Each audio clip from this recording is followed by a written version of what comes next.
दोस्तों, स्वागत है आपका भागवत गीता अध्याय 8 यानी भगवान की प्राप्ति। भागवत गीता के 8वें चैप्टर में आप जान लेंगे कि भगवान क्या है और उनको कैसे प्राप्त किया जा सकता है, देवता कौन है, ये संसार कैसे चलता है और क्यों हमें आज से ही हार्ड वर्क में लगना चाहिए।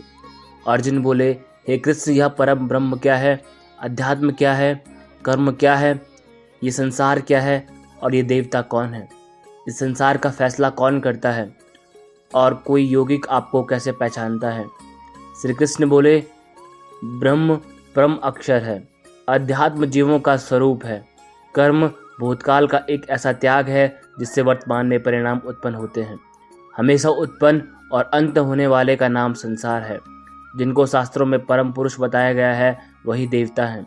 इस संसार का फैसला करने वाला मैं ही हूँ, और जो भी पुरुष अपने अंतकाल में जिस जिस भाव को याद करता है और अपने ध्यान को विकृति में केंद्रित करके शरीर छोड़ता है तो वह उसी भाव को प्राप्त होता है।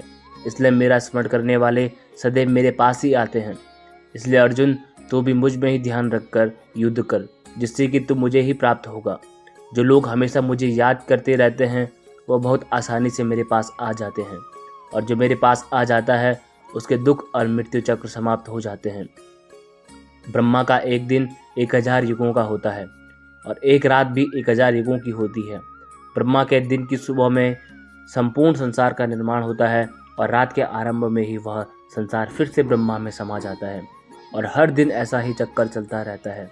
लेकिन जो मेरे भक्त होते हैं वो जल्दी ही इस चक्र से मुक्त हो जाते हैं।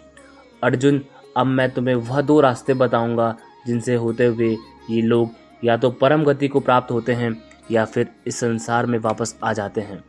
जब सूर्य का प्रकाश रहता है, शुक्ल पक्ष होता है और सूर्य उत्तरायण में होता है, तब शरीर छोड़ने वाले कर्मयोगी मेरे पास हमेशा के लिए आ जाते हैं।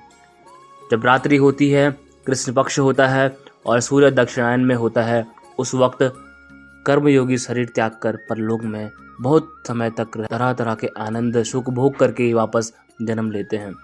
केवल एक योगी ही इस रहस्य को जानकर सब कर्मों के फलों का मोह त्याग कर परम ब्रह्म को प्राप्त होता है।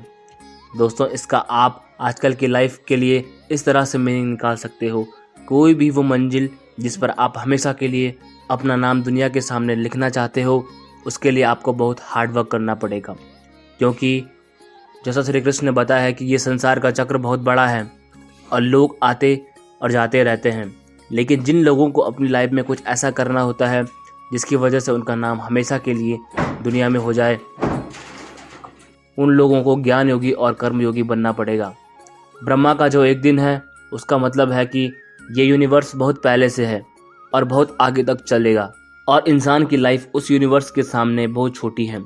इसलिए ऐसा ना हो कि आप लाइफ में सिर्फ सपने सजोकर बैठ जाओ और ब्रह्मा जी की शाम हो जाए। मिलते हैं अगले वीडियो में, तब तक के लिए जय हिंद, जय श्री राम।